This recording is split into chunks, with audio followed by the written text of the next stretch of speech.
Assalamualaikum warahmatullahi wabarakatuh. Nama saya Reno Amar Faturrozi, NIM 2017 dari kelas akuntansi 7A dari kelompok 4. Di sini saya akan menjelaskan tentang distribusi pendapatan dan pertumbuhan ekonomi. Yang pertama, pengertian distribusi pendapatan. Distribusi pendapatan merupakan bagian dari pembangunan ekonomi. Dengan pemerataan distribusi pendapatan di suatu wilayah, maka tingkat kesenjangan antara si kaya dan si miskin pun tidak akan tinggi. Hasilnya, setiap orang mendapatkan fasilitas dan penghidupan yang layak dan setara. Sayangnya, pemerataan ini bukanlah perkara mudah. Distribusi pendapatan memiliki pengertian penyebaran pendapatan pada suatu wilayah geografis. Distribusi ini juga bisa memiliki makna penyaluran pendapatan melalui penyelesaian pekerjaan dalam pengadaan barang, jasa, dan bidang niaga. Adapun yang mengartikannya sebagai suatu proses pembagian pada faktor produksi yang mengikuti pendapatan. Hal ini dapat dikatakan efektif bila merata sehingga tidak terjadi ketimpangan. Apabila si miskin tidak mendapatkan fasilitas yang sama dengan lainnya, maka pemerintah bisa memberikan bantuan baik tunai, skill, dan kesempatan kerja maupun program pemerintah lainnya. Tujuan distribusi pendapatan. Yang ke-1, meningkatkan taraf hidup masyarakat menjadi lebih baik. Masyarakat bisa membangun kesejahteraan umum. Yang kedua, memberikan hak dan keadilan bagi setiap warga negara. Setiap orang dapat menikmati fasilitas yang sama dan setara. Yang tiga, menghindarkan dari resiko kriminalitas khususnya perampokan, penipuan maupun pencucian uang. Setiap orang mampu memenuhi kebutuhan sehingga tindak kejahatan bisa dihindari. Yang keempat, menumbuhkan rasa solidaritas dan sosial yang tinggi antar lapisan masyarakat. Sebagai contoh berikut, penyaluran zakat kepada yang membutuhkan. Yang selanjutnya adalah faktor yang mempengaruhi distribusi. Yang pertama, pemerataan pembangunan di setiap wilayah juga berdampak pada distribusi ini. Infrastruktur nyatanya menjadi bagian dari transportasi, teknologi industri, dan sistem pendidikan suatu wilayah. Yang kedua, pertumbuhan penduduk juga ikut berpengaruh karena semakin tinggi pertumbuhan penduduk yang tidak diselingi dengan kenaikan pendapatan nasional akan membuat pendapat per kapita lebih kecil. Nilai tukar mata uang mempengaruhi distribusi ini khususnya atas penyelesaian pekerjaan. Industri kecil yang membantu perekonomian negara kesulitan dalam melakukan produksi karena pengadaan barang impor diikuti dengan nilai tukar mata uang asing yang tinggi pula. Yang selanjutnya, investasi juga bagian dari pendapatan. Investasi yang terlalu banyak pada proyek padat modal akan menghambat pendistribusian pendapatan kepada pekerja, pengangguran pun bertambah dan kesenjangan ekonomi juga ikut meningkat. Yang selanjutnya, kebijakan pemerintah seperti sistem ekonomi Pancasila mempengaruhi pendistribusian pendapatan. Misalnya saja kebijakan subsidi pajak untuk jenis usaha UMKM untuk meningkatkan kapasitas produksi. Peran lembaga keuangan juga penting dalam menyalurkan dana untuk kebutuhan konsumsi maupun bisnis. Yang selanjutnya, indikator pendeteksi ketimpangan distribusi pendapatan. Yang pertama, indikator Lorenz. Indikator ini memperhitungkan antara pendapat aktual dengan presentasi jumlah pendapat. Indikator ini digambarkan dengan kurva yang mana jumlah penerima pendapatan adalah sumbu horizontal dan pendapatan aktualnya adalah sumbu vertikal. Jika garis horizontalnya memiliki jarak kurva yang jauh, maka semakin tidak rata distribusinya. Yang kedua, indeks rasio Gini. Nilai rasio Gini hanya mulai dari 0 hingga 1. Rasio ini mampu menggambarkan dengan sempurna pemerataan pendistribusian pendapatan. Bila hasilnya semakin kecil, maka ketimpangan yang terjadi juga lebih kecil. Apabila hasilnya lebih besar, maka kesenjangan yang terjadi juga lebih tinggi. Yang ketiga, distribusi ukuran. Terakhir, ketimpangan bisa pula dideteksi dari distribusi ukuran pendapat yang diterima tiap orang. Indikator ini memeriksa distribusi pendapatan dengan menjumlahkan seluruh pendapat tanpa memandang sumbernya. Pendapatan tiap orang tersebut kemudian diklasifikasikan berdasarkan total penerimanya. Yang selanjutnya, pengertian pertumbuhan ekonomi. Pertumbuhan ekonomi adalah peningkatan dalam kemampuan dari sebuah perekonomian dalam memproduksi barang dan jasa.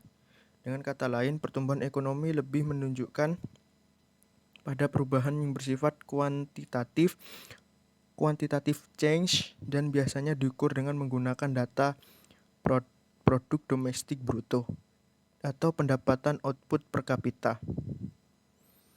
Yang selanjutnya adalah faktor pertumbuhan ekonomi.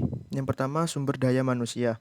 Sumber daya manusia atau yang bisa disingkat menjadi SDM adalah suatu indikator perkembangan ekonomi pada suatu bangsa. Faktor SDM mampu mempercepat dan bahkan mampu memperlambat proses pertumbuhan ekonomi. Contohnya adalah saat satu negara mempunyai jumlah pengangguran yang meningkat terhadap penduduknya, maka negara tersebut pun nilainya mengalami kemunduran. Yang kedua, adanya penurunan kualitas pada sumber daya manusia ini melahirkan peningkatan jumlah pengangguran yang kemudian diperburuk dengan semakin menurunnya jumlah lapangan pekerjaan. Peningkatan jumlah pengangguran ini mampu memicu tingginya angka kemiskinan di negara tersebut. Nantinya hal itu akan mempengaruhi pada permintaan masyarakat atas barang, jasa dari suatu perusahaan. Umumnya, pada masyarakat akan lebih menghemat pendapatannya dan hanya akan berbelanja untuk memenuhi kebutuhan pokoknya saja. Yang kedua adalah sumber daya alam. Seperti yang sudah kita ketahui bahwa negara kita adalah negara yang kaya akan sumber daya alam. Meskipun begitu, kekayaan SDA yang kita miliki tidak diiringi dengan kualitas peningkatan SDM yang baik dalam mengelolanya. Hasilnya negara kita menjadi sering melakukan ekspor barang mentah dan mengimpornya kembali dengan barang yang sudah jadi dengan harga yang sangat mahal. Adanya keterbatasan dalam mengelola sumber daya alam ini mewajibkan suatu perusahaan yang bergerak dalam bidang pengelolaan barang mentah kerap kali mengimpor bahan mentah dari luar negeri, sehingga membuat produk perusahaan menjadi lebih mahal daripada saat harus memperolehnya dari luar negeri. Yang selanjutnya, kondisi inilah yang kerap kali menjadi dilema di negara Indonesia. Masih banyak produk-produk dalam negeri yang ternyata lebih mahal sehingga membuat permintaannya menjadi menurun. Yang selanjutnya adalah kemajuan IKTP. Suatu negara akan dinilai maju dalam hal ekonomi jika suatu peningkatan terkait pemanfaatan ilmu, pengetahuan, dan teknologinya. Adanya pemanfaatan teknologi yang sudah maju dinilai bahwa perusahaan tersebut bisa melahirkan produk yang lebih cepat serta efisien. Namun penerapan teknologi ini tentunya masih jarang atau sulit ditetapkan untuk perusahaan yang sedang berkembang karena alat berteknologi tinggi tersebut umumnya sangat mahal dan harus diimpor dari luar negeri. Yang selanjutnya, tingkat inflasi. Salah satu gejala yang mampu memberikan dampak pada pertumbuhan ekonomi adalah inflasi.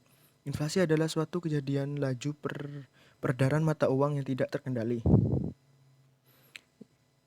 Terjadinya peningkatan harga sangat berdampak pada produktivitas bahan baku karena membuat peningkatan biaya operasional perusahaan dalam hal memasok bahan mentah. Selain itu, inflasi juga berdampak pada gaji karyawan. Setidaknya terdapat dua jenis inflasi mampu memberikan dampak langsung pada bisnis suatu perusahaan, yaitu cost post inflation, demand pull inflation. Cost post inflation adalah adanya kenaikan pada harga produk karena adanya peningkatan permintaan. Sedangkan demand pull inflation adalah adanya kenaikan permintaan masyarakat yang membuat harga produk, barang dan jasa menjadi naik. Yang selanjutnya adalah tingkat suku bunga. Tingkat suku bunga yang ada pada suatu negara juga mampu mempengaruhi pertumbuhan ekonominya. Pertumbuhan tersebut cenderung akan membuat tingkat suatu bunga meningkat karena adanya peningkatan pendapatan yang terjadi di masyarakat.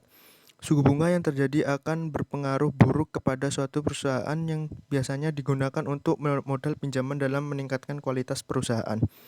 Selain itu, terjadi suku bunga yang tertinggi juga akan berpengaruh pada penurunan investasi. Dan hal ini tentu akan berdampak buruk pada saham perusahaan. Yang selanjutnya adalah pengukuran pertumbuhan ekonomi. Yang pertama itu ada produk nasional bruto, gross national product.